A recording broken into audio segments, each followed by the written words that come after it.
All right, that says we're live. I think that that's probably true. Although most of you seeing this video through our HomeBot data distribution don't see it live, so bear with me. But we do stream this live to YouTube before we package it up and send it to you guys.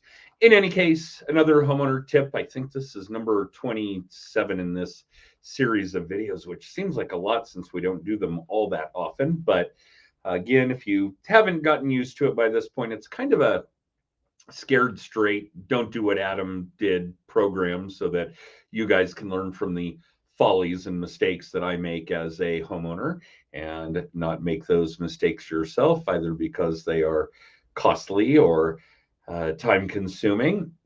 And this time of year, this is a really strange time of year, late October.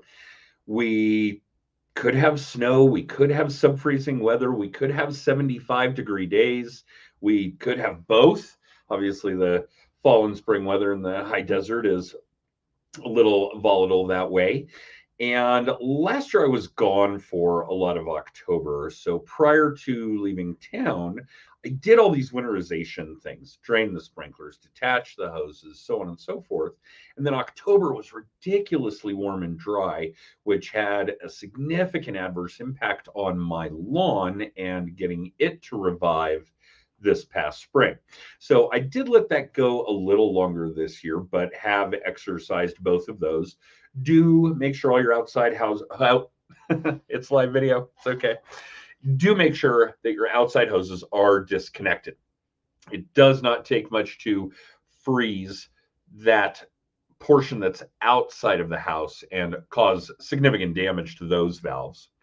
And then the sprinkler system, I wouldn't go so far as to blow the lines out yet, although I do recommend that if you do have a lot of subterranean lines.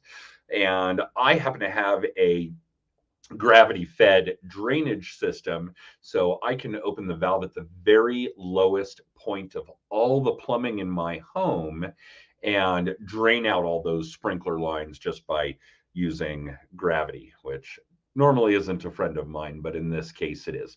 So those are a couple of things that I've kind of learned to balance over the course of October. It's not a big deal to reconnect the hose if you need to use it. It's just not worth running the risk if we do get a freak sub-freezing night where that would potentially cause significant damage to those valves and create significant water leaks, etc., at your home. And of course, those valves are also right up against the foundation. Not a good place to have water leaking to begin with. And then the sprinkler system, yeah, if I really wanted, I could close the drain valve and open the water valve and turn them back on and then run through the process again. I don't think I will. But those are a couple of tips for this time of year. And obviously, one of them is that we do kind of have to balance what's going on with the climate in order to time that right. If it comes to the lawn, I do also recommend fertilizing and then watering one last time before you cut that out. I think it does make it easier to get those grasses to revive better in the spring, easier, less water. And that's really about it. Again, you guys are all clients of ours, patrons of ours. Thank you so much for that patronage and for tuning into these ridiculously goofy homeowner tips. And outside of that, if you need anything, phone number's on the left side of your screen. Our text code is scrolling across the bottom. Feel free to use that. And we will see you guys next time.